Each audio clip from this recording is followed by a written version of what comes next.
The hot summer sun was shining in the clear sky, and Alexandra, an elegant and successful millionaire, was walking through the busy streets of New York. Dressed in designer clothes and high-heeled shoes, she stood out from the crowd.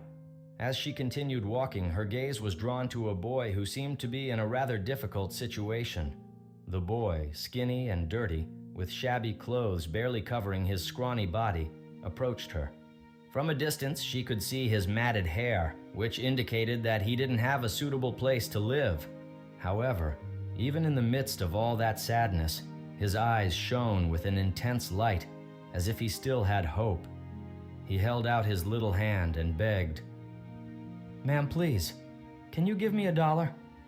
The woman looked into his eyes and felt a deep pain in her heart. She reached into her purse and took out a $10 bill. "Here, kid," she said, handing over the money. The little boy's eyes widened, and he smiled gratefully. "Thank you, ma'am."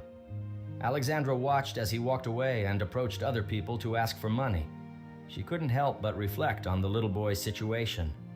How can such a young and innocent child live in such conditions? Poor thing. She continued to think about social inequality and how unfair life was for many as she arrived at her company's building.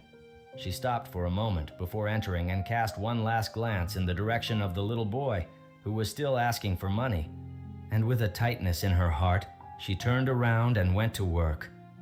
Alexandra was a wealthy businesswoman who lived a luxurious life.